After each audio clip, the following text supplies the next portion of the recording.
Fala, meus amigos, sejam muito bem-vindos ao nosso 96º dia de devocional. E hoje eu quero ler o texto de Mateus 28:19 com vocês. 18, 19 e 20. Sim, esses últimos três versículos do capítulo. Mateus 28, do versículo 18 em diante, diz: Então Jesus se aproximou deles e lhes disse: Toda a autoridade me foi dada nos céus e na terra. Portanto, vão e façam discípulos de todas as nações, batizando-as em nome do Pai, do Filho e do Espírito Santo, ensinando-os a obedecer a tudo o que eu ordenei a vocês. E eu estarei com vocês até o fim dos tempos, ou até a consumação dos séculos, ou até o final dessa era.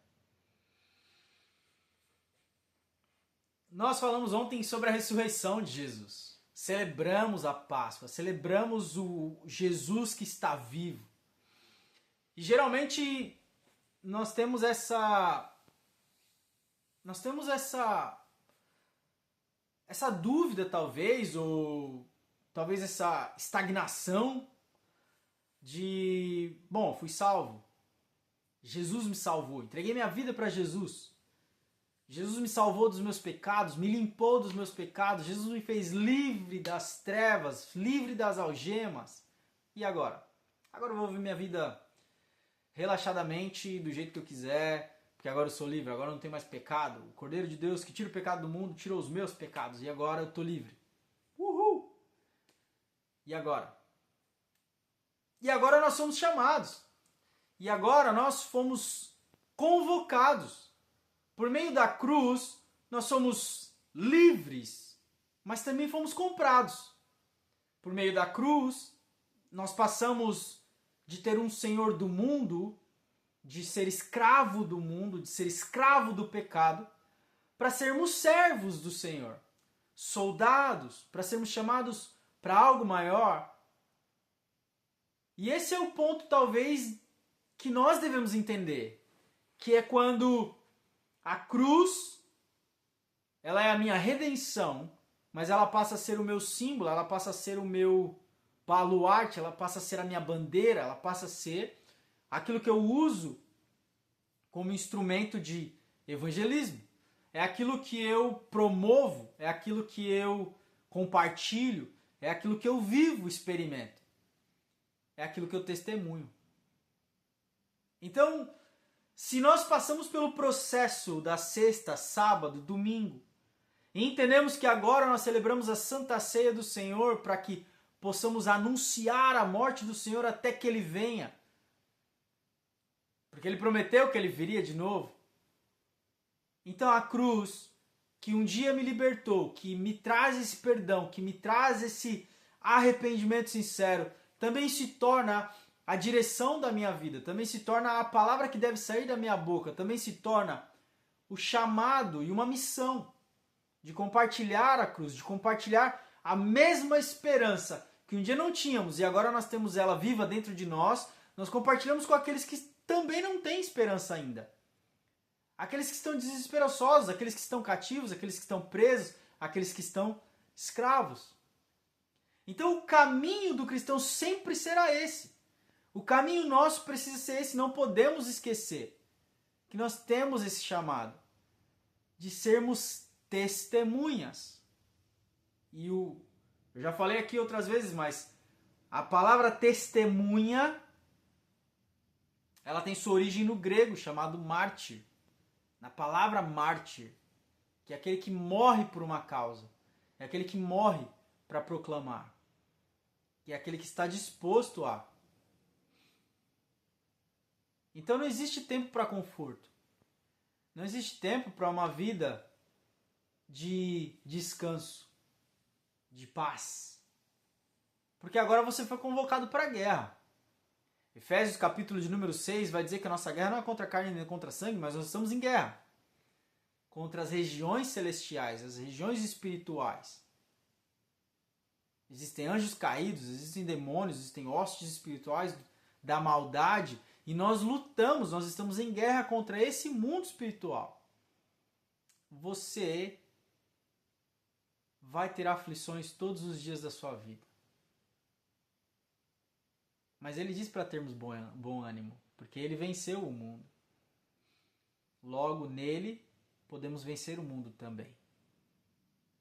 Mas o fato é que se a missão de Jesus, que está escrita, sabe qual é a missão de Jesus? Será que você sabe? Você sabe qual é o versículo que fala explicitamente qual é a missão de Jesus? Eu vou te dar uma dica. João 3,16 é um texto que todos nós temos ali, pelo menos a maioria dos cristãos tem isso gravado ali. João 3,16, porque Deus amou o mundo de tal maneira que deu seu Filho unigênito para que todo aquele que nele crê não pereça, mas tenha vida eterna. E o versículo 17. Porque Deus enviou ao mundo o seu Filho não para condenar o mundo, mas para salvá-lo.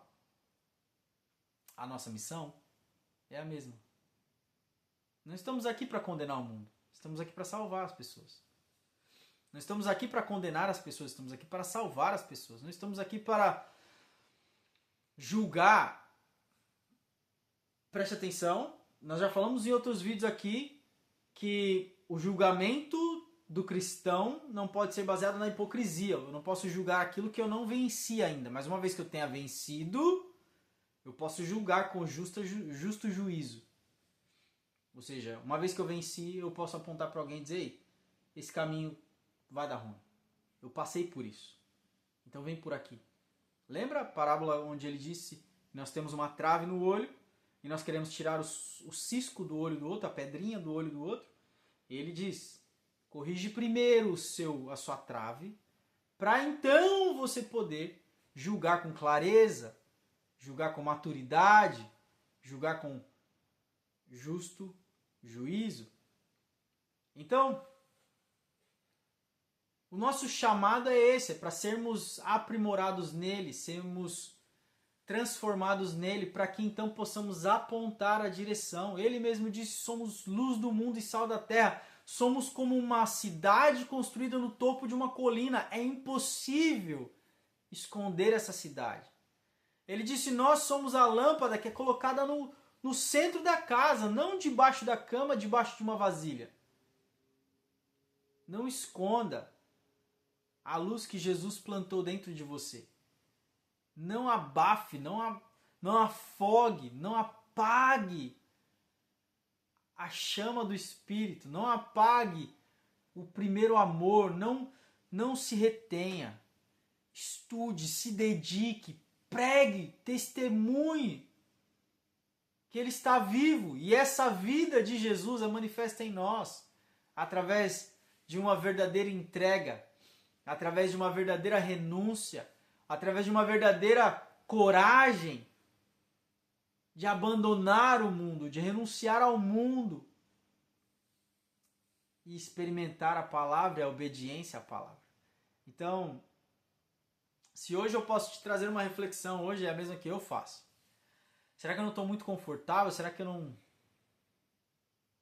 deixei de fazer coisas que eu deveria estar fazendo? Será que eu não diminui o ritmo demais? Será que numa falsa ideia e percepção de que eu estou correndo muito, será que ao invés de começar a andar para descansar um pouquinho, eu parei de andar?